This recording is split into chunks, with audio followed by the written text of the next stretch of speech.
రాష్ట్రంలో IMS scam పై ED దూకుడు పెంచింది. మొన్న జరిపిన ఈడీ సోదాల్లో కోట్ల రూపాయల ఆస్తులు, నగదు సీజ్ చేసింది. మందుల కొనుగోలు స్కామ్ లో మనీ లాండరింగ్ జరిగిందని అనుమానం వ్యక్తం చేస్తుంది ఈడీ.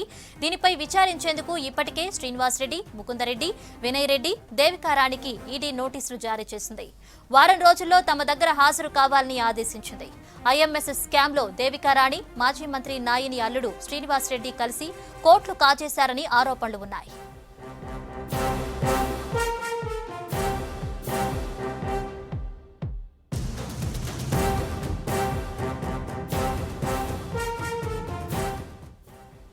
ఇక 2019 సెప్టెంబర్లో ఈఎస్ఐ స్కామ్ పై కేసు పెట్టింది ఏసీబీ. 26 మందిని అరెస్ట్ చేసింది. ఏసీబీ కేసు డైరీతో దర్యాప్తు ప్రారంభించింది ఈడీ. ఈడీ లిస్టులో ప్రముఖుల పేర్లు ఉండటంతో వారందరికీ ఇప్పటికే సమన్లు పంపించింది. ఈడీ ఎంట్రీతో కేసు లిస్టులో కొత్త పేర్లు వెలుగులోకి వస్తున్నాయి. ఐఎస్ఎం స్కామ్ లో ఇప్పటి వరకు ఏసీబీ ఏం తేల్చింది, ఈడీ ఏం తేల్చబోతుందనేది ఇప్పుడు ఉత్కంఠగా మారింది.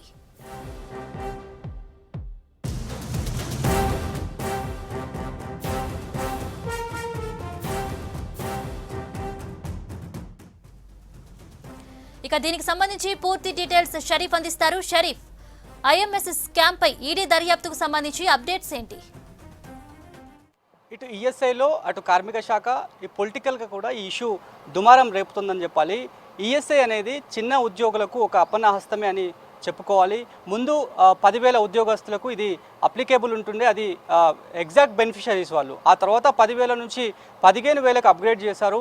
ఇప్పుడు మాత్రం 20,000 లోపు ఉన్నటువంటి వాళ్ళకే ఈ ఈఎస్ఐ స్కీమ్ కావచ్చు, ఇన్సూరెన్స్ మెడికల్ సర్వీస్ అప్లికేబుల్ ఉంటుంది. వాళ్ళే ఎగ్జాక్ట్ బెనిఫిషరీస్. అయితే గత కొద్ది సంవత్సరాల నుంచి కూడా ఈఎస్ఐలో అక్రమాలు జరుగుతున్నాయి, అవకతవకలు జరుగుతున్నాయి అంటూ కూడా వామపక్ష పార్టీలకు సంబంధించినటువంటి నేతలు డే 1 నుంచి కూడా ఆరోపణ చేస్తూ వస్తున్నారు.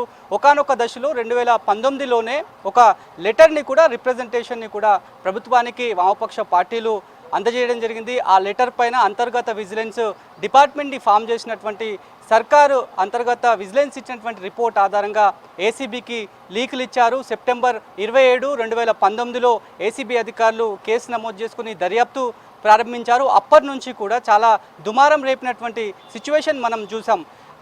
ఈఎస్ఐలో డైరెక్టర్ స్థాయిలో ఉన్నటువంటి దేవికారాణి నుంచి కీ రోల్గా ఉన్నటువంటి ఉన్నత పోస్టులో ఉన్నటువంటి ప్రమేయం దాదాపుగా ఖరారైపోయింది. ఈ కేసులో 26 మందిని ఈ ఏసీబీ అధికారులు అరెస్ట్ చేయడం జరిగింది. ఇప్పుడు వాళ్ళంతా కూడా వేరియస్ ఇష్యూస్లో బెయిల్పై బయట ఉన్నారు.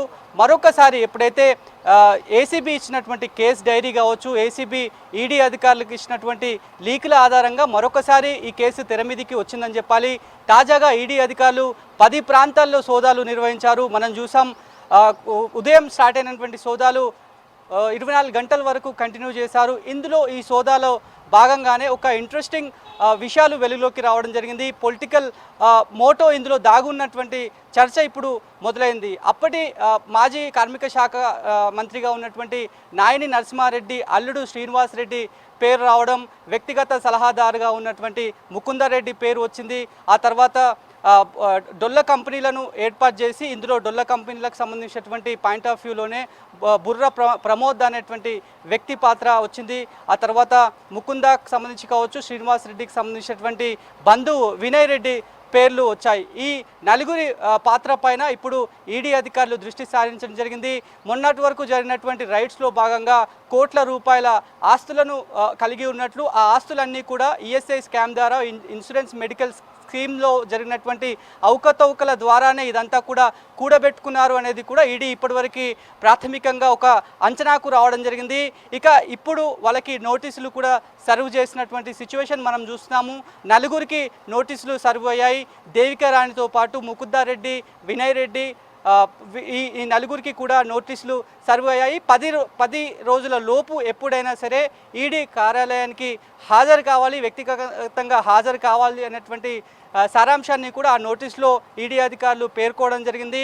ఇక ఇప్పటికే ఏసీబీ కేసు దర్యాప్తు నడుస్తున్నటువంటి టైంలోనే ఇప్పుడు కొత్తగా వినిపిస్తున్నటువంటి పేర్లు అప్పుడు కూడా వార్తల్లో నిలిచాయి. చాలా వరకు వాళ్ళపైన ఆరోపణలు వచ్చాయి. పొలిటికల్ ప్రెషర్ వల్లనే వాళ్ళ పేర్లు కేసు డైరీలో రాకుండా ప్రయత్నం చేశారు. అందులో వాళ్ళు సక్సెస్ అయ్యారనేటువంటి ఆరోపణలు అప్పట్లో వచ్చాయి. ఏసీబీ పైన కూడా విమర్శలు ఎదురయ్యాయి. ఆ తర్వాత అనూహ్యంగా ఈడీ ఇందులో మనీ లాండరింగ్ జరిగి ఉంది అనేటువంటి అంచనాను అనుమానాన్ని వ్యక్తం చేస్తూ కూడా కొత్త కేసుని ఫైల్ చేస్తూ ఈడీ ఒకవైపు దర్యాప్తు కంటిన్యూ చేస్తోంది.